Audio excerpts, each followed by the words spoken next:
Good morning class. देखिए, आज एक बार फिर हम लोग जो है नए वीडियो के साथ क्लास 12th की शुरुआत करने वाले हैं। और आज का हमारा टॉपिक है लेसन नंबर 4, डिटर्मिनेंट यानी कि सारणी। ठीक है, इससे पीछे जितने वीडियो आपको डाले गए हैं, लेसन 1, लेसन 2, लेसन 3, यानी कि आपको सबसे पहले संबंध फलन के बारे में पढ़ा दिया गया था। उसके बाद त्रिकोणमिति के बारे में पढ़ाया गया था कि प्रतिलोम त्रिकोणमिति क्या होता है, इन्वर्स ट्रिग्नोमेट्री क्या होता है। उसके बाद आपको मैट्रिक्स यानी अवयव के बारे में पढ़ा दिया गया है। ठीक है, आज का जो वीडियो है उसमें हम लोग सीखेंगे कि सारणी क्या होता है और इसकी हम गणना कैसे करते हैं, इसकी वैल्यू कैसे फाइंड आउट करते हैं, और सारणी के प्रगुण क्या हैं। अगर इक्वेशन हमें दिया जाता है तो हम उसे किस प्रगुण के आधार पर सॉल्व कर सकते हैं। ठीक है, तो चलिए आज की वीडियो में हम लोग देखेंगे सारणी के बारे में। ठीक, अब सबसे पहले सारणी के बारे में पढ़ने से पहले हम आपको एक चीज़ और बता देते हैं कि देखिए, किसी भी चीज़ को पढ़ना और उसे समझना काफ़ी अंतर होता है। आप लोग सोचते हैं कि वीडियो जल्दी जल्दी भरा भगा करके अगर देख लेंगे तो समझ लेंगे। देखिए, जब भी पढ़ाया जाए, किसी चीज़ को बताया जाए, तो उसे आप बिल्कुल स्टार्टिंग से देखिए और एकदम कंसेप्ट के साथ देखिए। ठीक है, आपके टाइम भगाने से आप टाइम तो बचा लेते हैं, लेकिन जो कंसेप्ट होता है वो आपका छूट जाता है। इसलिए कभी भी अगर आप पढ़ाई अपनी स्टार्ट कर रहे हैं तो बिल्कुल जीरो से पढ़ना स्टार्ट करिए। ठीक है, बिल्कुल आप समझ लिए कि साड़ी के बारे में आपको कुछ जानते हैं तो सोच लिए कि आप कुछ जानते नहीं है। ठीक है, उसके बाद पढ़ना चालू करिए। ठीक है, क्योंकि कहा जाता है कि जब किसी चीज़ की शुरुआत बिल्कुल जीरो से होती है ना, तो वह चीज़ सबसे अच्छे तरीके से सफल होती है। ठीक है, जैसे कछुआ और खरगोश की कहानी सुने हैं ना आप लोग, तो कछुआ और खरगोश की कहानी कई तरीके से बताई जाती है। ठीक है, तो उसके कई पहलू हैं। हम उसको किसी दूसरे बार किसी वीडियो में हम आपको कछुए और कहानी की स्टोरी बना करके डाल देंगे। आप उस चीज़ को देख सुनिएगा और मोटिवेशनल के रूप से आप उसे तैयार कर लीजिएगा। ठीक है, तो पहले हम आपको आज आप लोगों को हम साड़ी के बारे में पढ़ाते हैं। तो चलिए बिना देर किए हम लोग वीडियो को स्टार्ट करते हैं। ठीक है, चलिए। और एक चीज़, अगर आप लोग चैनल पर नए हैं और अगर आप लोग चैनल को लाइक सब्सक्राइब नहीं किए हैं तो चैनल को सब्सक्राइब कर लें, ताकि जो भी वीडियो आपको क्लास वाइज अगर अपलोड किए जाएँ तो आप उसे सबसे पहले देखें। ठीक है, तो देखिए, सबसे पहले हम लोग सीखते हैं कि साड़ी है क्या। ठीक है, तो पहले साड़ी के प्रयोग के बारे में हम लोग पढ़ लेते हैं। तो देखिए, साड़ी क्या है, जैसे कहा जाए, देखिए साड़ी,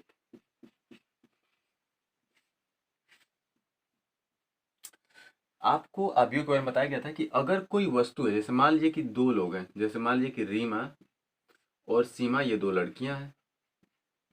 हमने बताया था कि अगर मान लीजिए कि ये बुक हो गया और ये पेन, अगर मान लीजिए रीमा दो किताब और तीन कलम लेती है और सीमा तीन कलम और पांच, सॉरी, तीन किताब और पांच कलम लेती है, तो इनके दिए गए वस्तुओं को जब हम एक बॉक्स के अंदर अगर रख लेते हैं तो इसे आपको बताया गया था कि आव्यूह कहा जाता है। क्या कहा जाता है? आव्यूह कहा जाता है। और इसे हम रिप्रेजेंट कर लेते हैं कि आव्यूह क्या मान लिए, कैपिटल ए मान लिया हमने। ठीक है, इस प्रकार से हमने कुछ मान लिया इसका, जबकि आपको बताया गया था इससे पहले। ठीक है, उसमें आपको बताया गया था अवयव के बारे में कि अवयव के टाइप्स क्या होते हैं। ठीक है, अब होता क्या है कि अगर दिए गए किसी संख्याओं को अगर हम बॉक्स के रूप में न भर करके केवल एक मॉडुलस की वैल्यू फाइंड आउट कर लेते हैं, किस रूप में वैल्यू फाइंड आउट कर लेते हैं? मॉड के रूप में। ये आपका क्या था? अवयव था। क्या था? अवयव। अगर इसी संख्या को हम कुछ इस प्रकार से लिख लेते हैं कि जैसे दो, तीन, तीन और पाँच। अब ये किस प्रकार से है? बिल्कुल खुला हुआ है ना। तो जब भी ये संख्याओं को एक मॉडुलस के अंतर्गत रख लेते हैं तो इसे हम जो मॉड ए से रिप्रेजेंट करते हैं और इसे हम सारणी कहते हैं। इस वाले भाग को, खंड को हम क्या कहते हैं? सारणी। देखिए, किताबी भाषा में इसको दूसरे तरीके से समझाया जाता है, लेकिन हम आपको एकदम न्यूनतम भाषा में, एकदम नॉर्मल लैंग्वेज में समझा रहे हैं। ठीक है, ये हमारा क्या कहलाएगा? सारणी कहलाएगा। जब दिए गए संख्याओं के क्रम को क्षैतिज और ऊर्ध्वाधर रूप में लिख करके अगर एक खुले बॉक्स के अंतर्गत अगर हम रखते हैं, देखिए ये पैक नहीं है, अगर उसे बंद बॉक्स के अंतर्गत रखेंगे तो क्या कहला जाएगा? आव्यूह कहला जाएगा। लेकिन जब इसे हम खुले बॉक्स के अंतर्गत रखेंगे तो क्या कहला जाएगा? सारणी। जैसे मान लीजिए कि अगर हम संख्या ऐसे लिखते हैं, जैसे 2, 5, 3, -1, तो ये बंद बॉक्स के अंतर्गत है, तो इसे क्या बोलेंगे हम? ये एक आव्यूह का प्रारूप है। किस प्रारूप का है? आव्यूह के। लेकिन वही अगर संख्या इस प्रकार से लिख दी जाए तो ये किस प्रारूप का हो जाएगा? सारणी। ये किस प्रारूप का होगा बाबू? तो सारणिक होगा।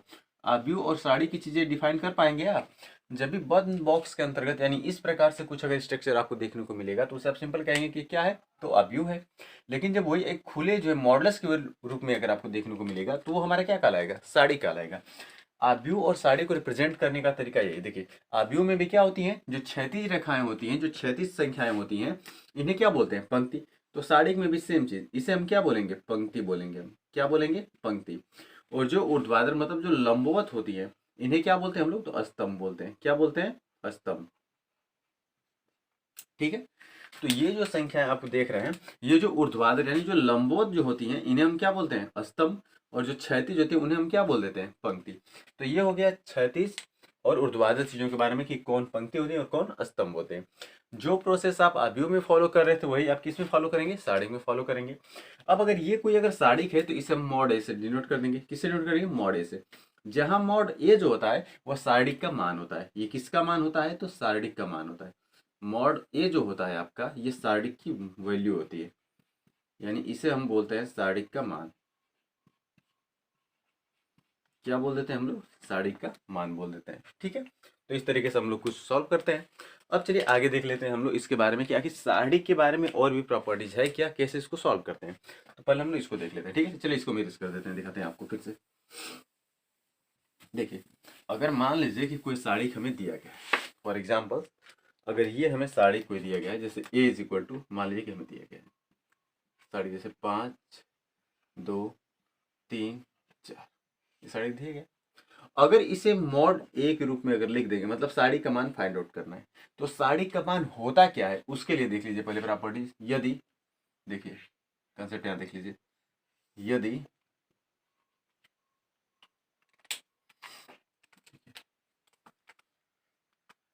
कह दे जाए, यदि ए इज इक्वल टू कोई साड़ी दिया गया है ए बी सी डी, ऐसे कुछ दिया गया है, तो इसका मॉड ए मतलब साड़ी का जो मान होता है बराबर किसके होता है, तो बराबर क्या होता है कि इनका क्रॉस मल्टीप्लीकेशन कर देते हैं और बीच में क्या होता है माइनस। इसका मल्टीप्लाई करेंगे तो क्या हो जाएगा, ए इंटू डी और माइनस क्या हो जाएगा, सी इंटू बी। यही क्या होगा, साड़ी का मान। इसे क्या बोलेंगे हम, साड़ी का मान। अगर इसके फॉर्मूले की, देखिए एक तरह से आप कह सकते हैं कि एक फार्मूला है आपका, अगर इसके अकॉर्डिंग अगर आप इसे सॉल्व करेंगे तो ये कैसे हो जाएगा। देखिए 5 के 4 में गुणा करेंगे तो 5 इंटू कितना हो जाएगा 4, और बीच में माइनस, ये हो जाएगा 3 इंटू ये कितना हो जाएगा 2। भाई क्रॉस मल्टीप्लीकेशन करते हैं हम इसका, तो देखिए 5 चौको कितना होगा 20, और माइनस 3 दूनी कितना हो जाएगा 6, 20 में से 6 घटा देंगे कितना आ जाएगा 14, यानी 14 जो होगा वो दिए गई साड़ी की क्या होगी, वैल्यू होगी। समझ में आ रही बात। तो अगर कोई सारिक अगर इस प्रकार से दिया जा रहा है और अगर उसके क्रम व कोटि, ध्यान दीजिएगा कभी भी सारिक जो होता है वो वर्ग रूप का होता है। तो 2 पॉइंट से याद रखिएगा। फर्स्ट पॉइंट से कि सारिक प्राय वर्ग रूप के होते हैं, वर्ग रूप के होंगे। ठीक है, दूसरा चीज की जब वर्ग रूप के होंगे तो इनके क्रम व कोटि जो होंगे सर्दी बहुत परेशान कर दिया है। क्रम एवं कोटि जो होंगे ये किस प्राप्त को होगा, m इंटू एन, और जहां पर जो पंक्ति होगी यानी जो m होगा यह बराबर होगा किसके, स्तंभ के। स्तंभ मतलब n की। ये चीज, दो चीज आपको याद रखनी है कि जब भी सारणिक अगर आपको कोई दिया जाएगा तो जो सारणिक होगा प्राय किस रूप का होगा, तो वर्ग प्रारूप का। वर्ग रूप के क्या होते हैं, जब वर्ग रूप के होंगे तो इसमें जो पंक्तियों की संख्या होगी वह स्तंभों की संख्या की क्या होगी, बराबर। अगर आप इसमें देखें तो इसमें कितनी पंक्ति दिख रही है, ये हमारी पहली पंक्ति हो गई यम1, ये हमारी दूसरी पंक्ति हो गई कौन सी, यम2। इसी प्रकार से ये पहला स्तंभ हो गया n1 और ये दूसरा स्तंभ हो गया कौन सा, n2। हो गया कि नहीं। तो पंक्तियों की संख्या भी 2 है और स्तंभों की संख्या कितनी है, 2। जब पंक्ति और स्तंभ आपस में बराबर है तो कैसे होते हैं, वर्गात्मक होते हैं। इसलिए कहा जाता है कि जो सारणिक होंगे वो हमेशा किस रूप के होंगे, वर्ग के रूप में होंगे। जब सारणिक का मान वर्ग का रूप का नहीं होगा तो वैसे सारणिक का मान हम ज्ञात नहीं कर पाएंगे। जैसे हम लिख देंगे केवल इस प्रकार रूप से कि 2 और 5। अब कह देंगे कि क्या आप इसकी वैल्यू फाइंड आउट कर सकते हैं, अगर मॉड ए इसका हम कहेंगे तो ज्ञात करना संभव है, तो लिखेंगे नहीं, ये संभव नहीं है, ये असंभव है। क्यों असंभव है, क्योंकि ये जो दिया गया जो सारणिक है इसमें जो है वर्ग के प्रारूप का नहीं। क्यों, क्योंकि इसमें पंक्ति की संख्या कितनी है, केवल एक है, लेकिन स्तंभ की संख्या कितनी है, 2 है। एक n1 और एक क्या हो गया n2। तो जब पंक्ति और स्तंभ की संख्या बराबर होगी तभी सारणिक का मान निकाला भी जा सकता है, और अगर पंक्ति और स्तंभ की संख्या बराबर नहीं होगी तो सारणिक का मान निकाला नहीं जा सकता। ठीक है, तो ये सारणिक के कुछ छोटे कंसेप्ट हैं जिसे आपको पता होना चाहिए कि सारणिक की वैल्यू कब फाइंड आउट हो सकती है और कब उसकी वैल्यू फाइंड आउट नहीं हो सकती। ठीक है, इसे आप देख लीजिए, फिर हम इसके आगे बताते हैं कि अभी देखिए इससे बड़ा क्या होगा।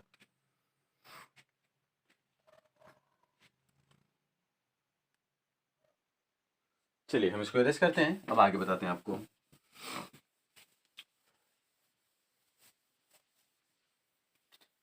देखिए ये तो हो गया कि अगर कोई साड़ी अगर 2x2 का दे देगा। जैसे एक और एग्जांपल्स लेकर हम समझाते हैं आपको। जैसे मान लीजिए कि साड़ी दिया गया इस प्रकार से, जैसे 2, 4, -2 और 5, ऐसा कोई दिया गया हमारा। ठीक है, सॉरी, ये साड़ी के प्रारूप का इस प्रकार का। ये हमें कहा जाए कि इसका मोड है ज्ञात करिए, यानी साड़ी का जहां भी मोड लग गया ना, मतलब क्या ज्ञात करना है, साड़ी का मान। इसका मतलब क्या है कि हमें साड़ी की वैल्यू फाइंड आउट करनी है, यानी साड़ी का मान ज्ञात करना है।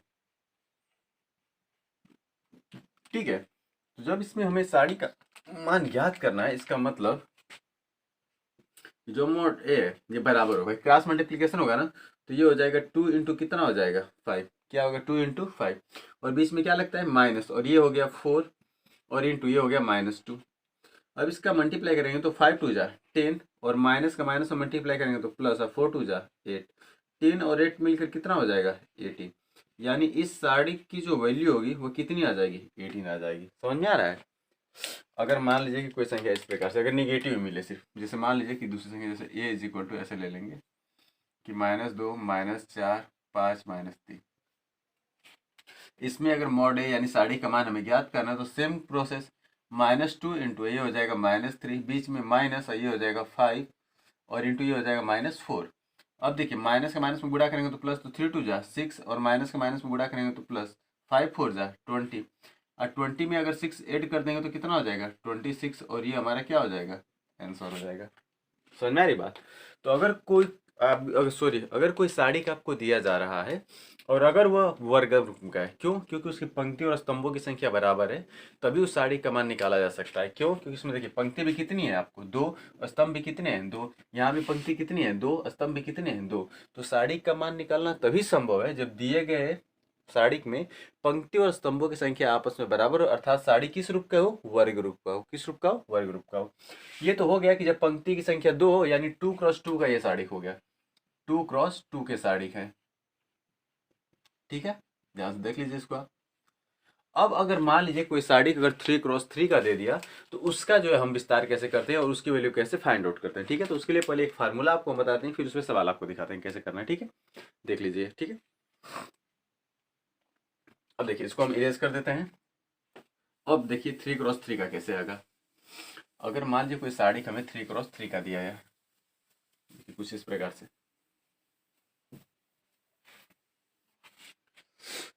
अगर मान लीजिए कि साड़ी कुछ इस प्रकार से दे दिया जाए, जैसे कह दिया गया, देखिए ऐसे ABC, या मान लीजिए A1 A2 A3, B1 B2 B3 C1 C2 C3, ये हमें दिया गया है साड़ी A।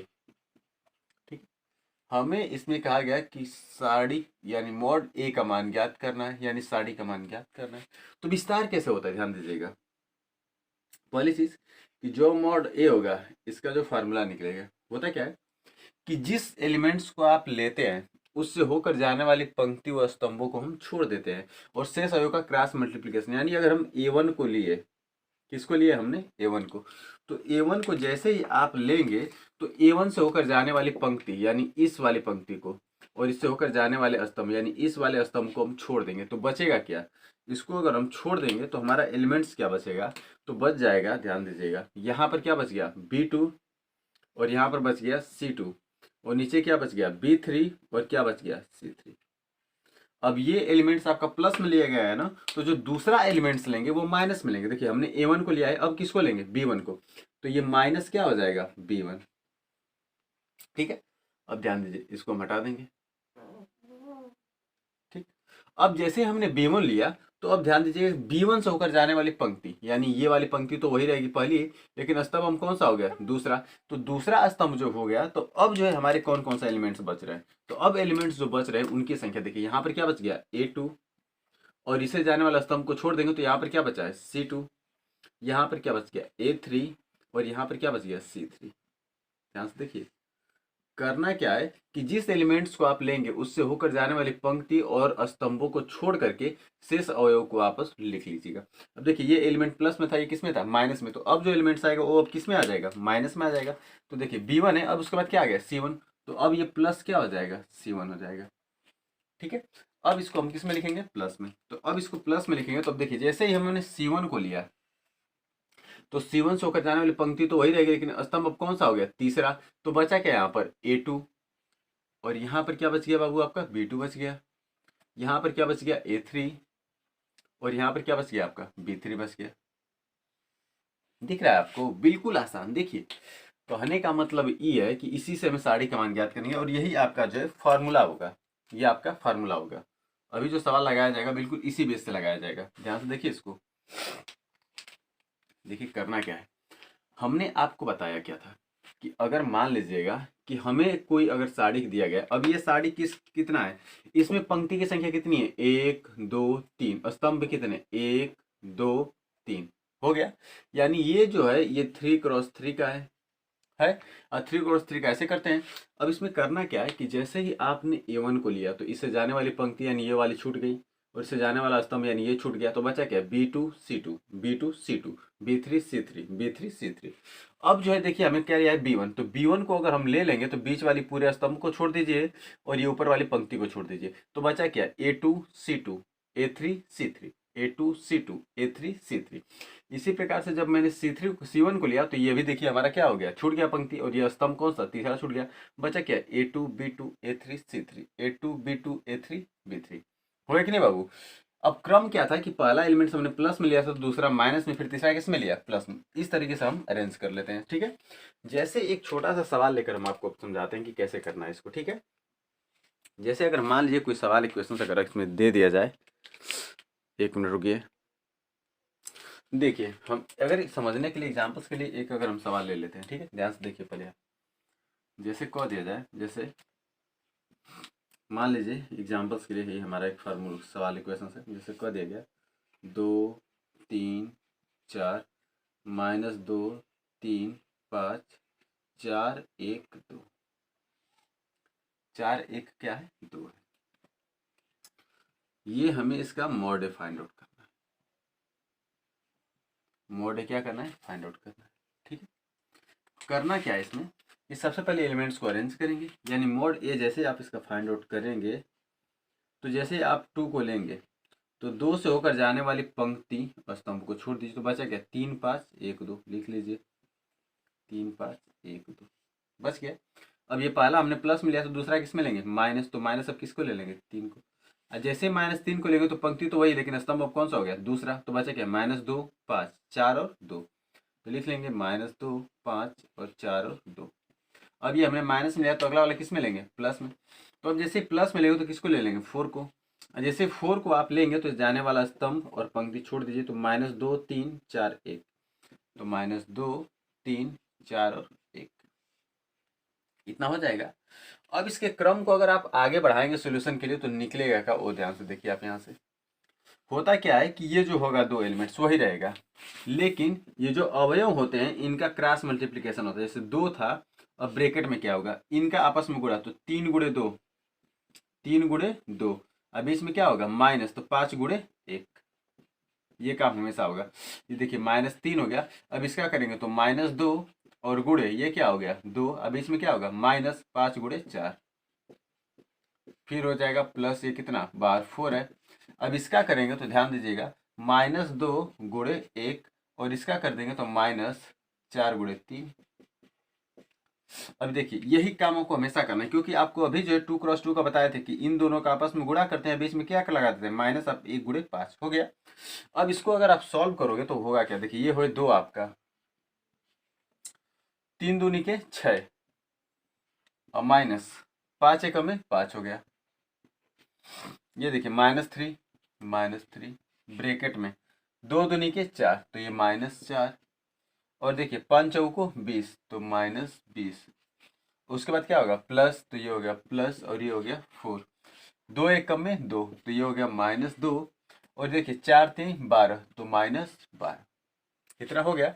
अब इसे अगर आप सॉल्व करोगे तो क्या हो जाएगा, 2 6 में से 5 गया 1, -3 गुणे -20 और -4 मिल करके -24, अब +4 गुणे -12 और -2 मिल करके -14। अब 2 एकम में 2, 24 ત્યાં देखिए माइनस का माइनस में गुणा करेंगे तो प्लस 24 ત્યાં कितना होगा 72। अब देखिए प्लस का माइनस में गुणा करेंगे तो माइनस और 14 चौको 56। अब इसको अगर आप ऐड कर लेंगे तो 72 2 मिलकर कितना होगा 74 और माइनस कितना 56। अब 74 में से 56 घटाएंगे तो 14 में से 6 गया 8 और 6 में से 5 गया 1, तो कितना आ गया 18। अब 18 जो होगा वह इस दिए गए साड़ी का क्या होगा हमारा मान हो जाएगा। ध्यान से बिल्कुल देखिए, प्रोसेस एकदम आसानी से समझिए। हमने किया क्या है कि जो साड़ी दिया गया था बिल्कुल देखिए इसी क्रम पे विस्तार हमने किया है। हमने देखिए A1 की जगह 2 को लिया है तो 2 से होकर जाने वाली पंक्ति को और स्तंभों को हमने छोड़ दिया। देखिए जब 2 को लिया है तो इससे जाने वाली ये पंक्ति छोड़ दिया है हमने और ये स्तंभ छोड़ दिया है, तो बचा क्या है 3 5 1 2, 3 5 1 2। अब दूसरी बार हमने किया क्या है ध्यान दीजिएगा कि जब हमने 3 को लिया है तो पंक्ति तो वही है लेकिन अब स्तंभ कौन सा हो गया दूसरा वाला, ये वाला स्तंभ हो गया।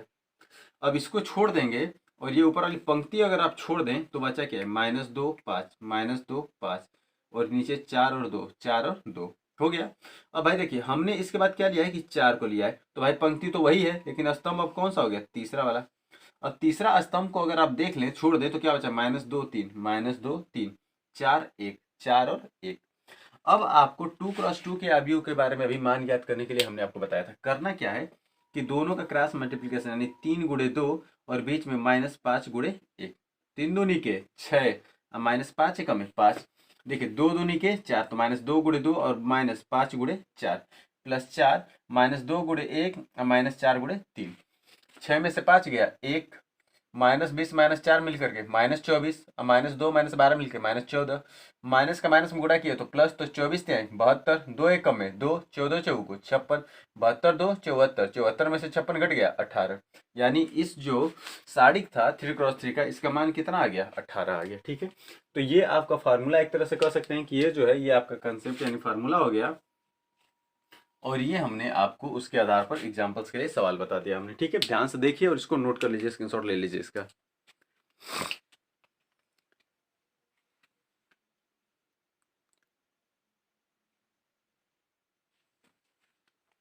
चलिए अब हम इसको इरेज कर देते हैं। अब आगे कुछ और भी इसके आधार पर क्वेश्चंस देख लेते हैं। ठीक है, चलिए देखिए इसको हम इरेज कर देते हैं।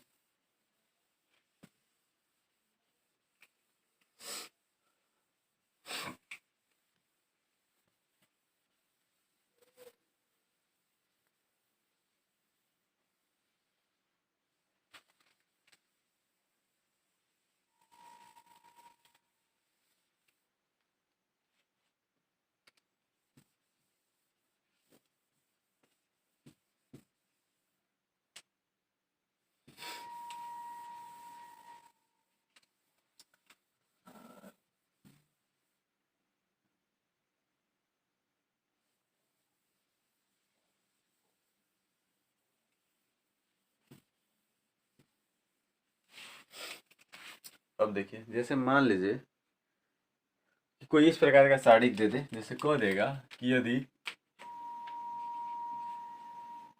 ये इज इक्वल टू कोई साड़ी है 2 4 3 5, 2 4 3 5, या तो ध्यान से देखिए तो 2 mod A और 4m का मान ज्ञात कीजिए, का मान ज्ञात कीजिए।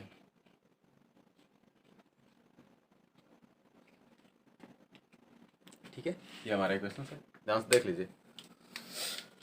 हमें कहा क्या गया है कि a बराबर ये साड़ी दिया गया है तो पूछ रहा है कि तो 2 mod A और ये mod 4a, मतलब यानी a का यानी जो साड़ी a है उसका मान ज्ञात करिए, उसमें कितने गुणा कर दीजिए 2 का।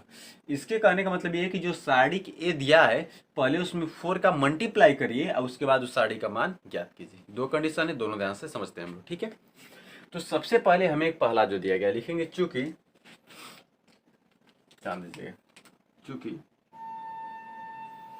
To mod a is equal to, इसका मान ज्ञात करना है हमें। ठीक है, तो सबसे पहले 2 गुणे मॉड ए है, यानी पहले ए का मॉडुलस ज्ञात करेंगे। तो लिखेंगे चूंकि ए इज इक्वल टू, देखिए चूंकि ए इज इक्वल टू हमें दिया गया है, यहाँ से देखिए क्या दिया गया है कि 2, 4, 3 और 5, ये हमें दिया गया है। पहले हम इसका मॉड ज्ञात कर लेते हैं, यानी mod a is equal to, इसको लिख सकते हैं कि 2 इंटू ये हो जाएगा 5 और बीच में हो जाएगा माइनस, और इसका हो जाएगा 3 इंटू 4। अब इसका मल्टीप्लाई कर लेंगे तो 5 2 जा 10 और माइनस 3 4 जा 12, और 10 में से 12 अगर सब्सट्रेट कर देंगे तो कितना होगा -2, यानी मॉड ए का मान कितना हो गया -2 आया। अब हमें किसका ज्ञात करना है, तो 2a का, इसलिए लिखेंगे चूंकि इसलिए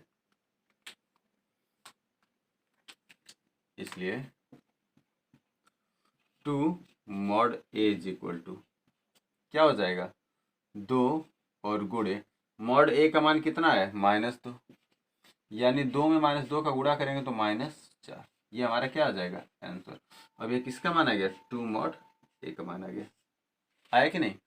अब हमें दूसरा जो कहा गया है वो क्या कह रहा है कि 4a का मान ज्ञात करिए। लिखेंगे चूंकि a इज इक्वल टू हमें दिया गया है, क्या दिया गया है 2, 4, 3, 5, ये दिया गया है। तो सबसे पहले 4a ज्ञात करना है, उसके बाद मॉड ज्ञात करना है। तो पहले 4a की वैल्यू फाइंड आउट करते हैं। 4a बराबर क्या होगा कि अगर साड़ी की a है उसके प्रत्येक एलिमेंट्स में किसका मल्टीप्लाई किया जाएगा, 4 का। देखिए 4a मतलब 4 का 1 में करेंगे तो 4 दूनी के 8, 4 पचे सॉरी 4 चौको 16, 4 तिहाई 12, और ये हो जाएगा 4 पचे 20। ये किसका मान निकल गया, 4a का। हमें ज्ञात क्या करना है, मॉड 4a, इसलिए mod 4a is equal to same, इसको गुणा कर लेंगे तिरक, तो 8 गुणे कितना हो जाएगा 20, और माइनस ये हो जाएगा 16 गुणे 12, गुणा कर लीजिए 8 दूनी के 16 तो 160, माइनस 16 दूनी 32, 32 को 2 हासिल 3, 16 का में 16, 16 और 3 19। अब 160 में से अगर 192 घटाएंगे तो माइनस कितना आ जाएगा 32। अब ये हमारा क्या हो जाएगा आंसर, और ये किसकी वैल्यू है, तो मॉड 4a की वैल्यू है। ध्यान से देख लीजिए, यहाँ पर हमने किसकी वैल्यू ज्ञात किया है, तो 2 मॉड ए की वैल्यू, यानी जो भी साड़ी हमें दिया गया था पहले हमें उसका क्या किया गया है, मॉड ए ज्ञात किया गया है, और जितना मॉड ए की वैल्यू हमें फाइंड आउट हुई, यानी जितना साड़ी का मान आया है उसमें 2 मॉड ए था, यानी उस साड़ी के मान में हमने 2 का क्या किया है, मल्टीप्लाई।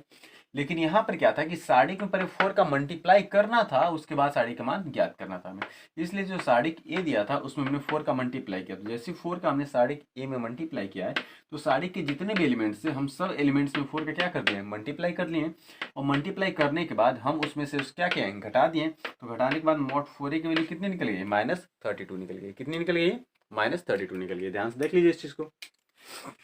तो इस तरीके से अगर कोई सवाल देगा और अगर 2 मॉड ए या फिर mod 4a, mod 6a, mod 3a कुछ भी करेगा ज्ञात करने के लिए, तो आप उसके आसानी से फाइंड आउट कर सकते हैं। ध्यान से देख लीजिए इसको।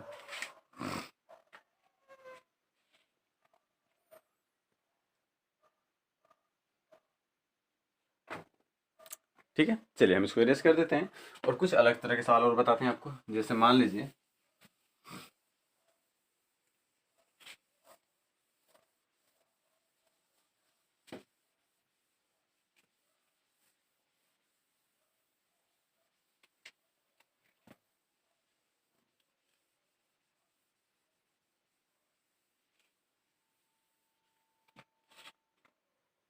देखिए, जैसे कह देगा कि यदि, देखिए सवाल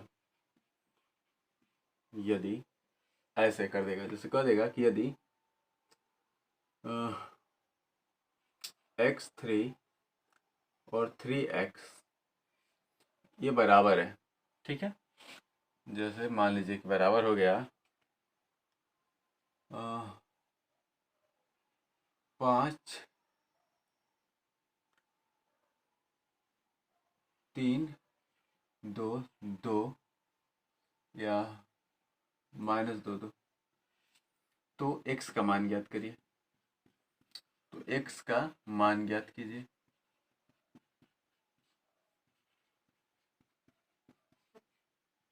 ये हमारा क्वेश्चन है, यहाँ से देख लीजिए साड़ी का तो क्या रहा है कि ये दोनों साड़िक आपस में क्या है, बराबर है, यानी मॉड लगा है, यानी साड़िक बराबर है, अर्थात इन दोनों के जो समीकरण होंगे, जो साड़िक के जो मान होंगे, वो मान भी आपस में क्या होंगे, बराबर होंगे। समझ में आ रही बात? तो सबसे पहले इन दोनों समीकरण के मान ज्ञात करेंगे, और दोनों समीकरण के मान ज्ञात करके हम दोनों को आपस में क्या कर देंगे, इक्वल कर देंगे।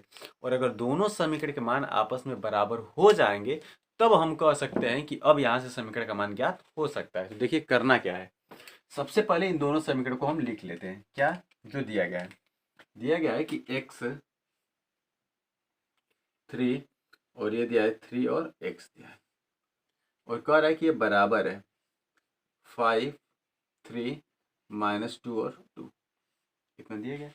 तो पहले मल्टीप्लाई कर इसका मान ज्ञात करते हैं। तो इसका मान कैसे ज्ञात करेंगे कि x और इसका क्रॉस मल्टीप्लिकेशन कर लेंगे, तो x इंटू एक्स, अब इसमें -3 इंटू 3, और ये बराबर हो जाएगा, इसका मल्टीप्लाई करेंगे तो 5 इंटू 2, अब माइनस ये हो जाएगा 3 इंटू -2, एक्स का एक्स में मल्टीप्लाई करेंगे तो एक्स स्क्वायर 3 3 जा 9, 5 2 जा 10, अब माइनस का माइनस में गुणा करेंगे तो प्लस 3 2 जा 6, यानी x square -9 is equal to 10 में 6 ऐड कर लेंगे तो कितना हो जाएगा 16, यानी कि x square is equal to 16, और ये माइनस जाएगा तो प्लस क्या हो जाएगा 9, यानी इसको हम ऐसे भी लिख सकते हैं ना कि x square is equal to 16 में 9 जोड़ लेंगे तो कितना हो जाएगा 25, या इसको ऐसे लिख सकते हैं कि x is equal two plus minus कड़ी में बाई स्क्वायर हटाए तो वर्गमूल क्या हो जाएगा 25, अब 25 का वर्गमूल कितना निकल जाता है +-5, यानी एक्स का मान क्या निकल गया +-5। समझ में आ रही बात?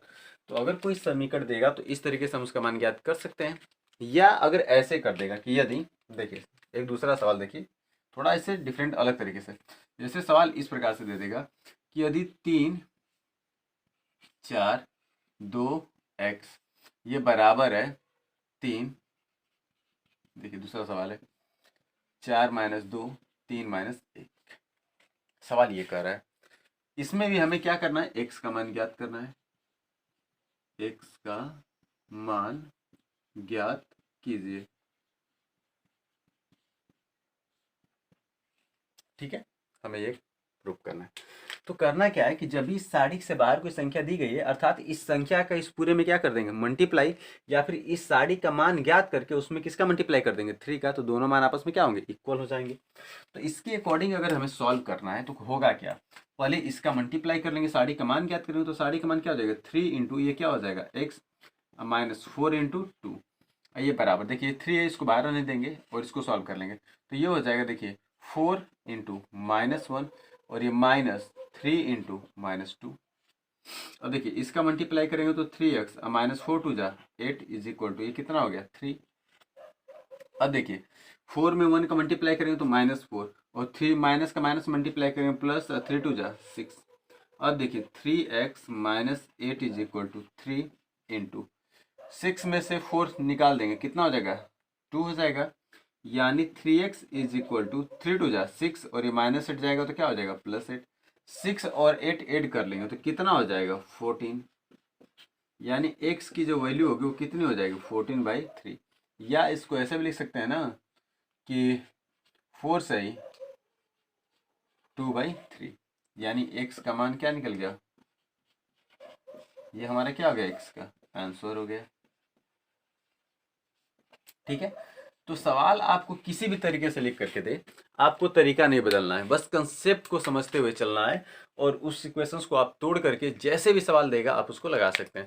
जैसे हम 2 × 2 का ले रहे हैं, ऐसे आपको 3 × 3 का भी देगा, जैसे आपको मान ज्ञात करने के लिए दिया गया है वैसे आप समीकरण को मान ज्ञात करेंगे, और ज्ञात करने के बाद आप उसे अच्छे से सॉल्व कर सकते हैं।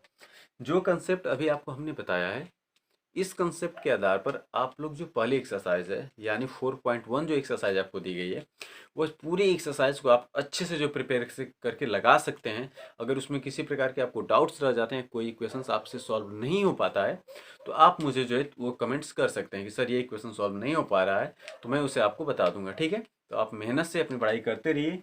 और आज की वीडियो में हम लोग जो है 4.1 एक्सरसाइज के बारे में हम लोग पढ़ेंगे।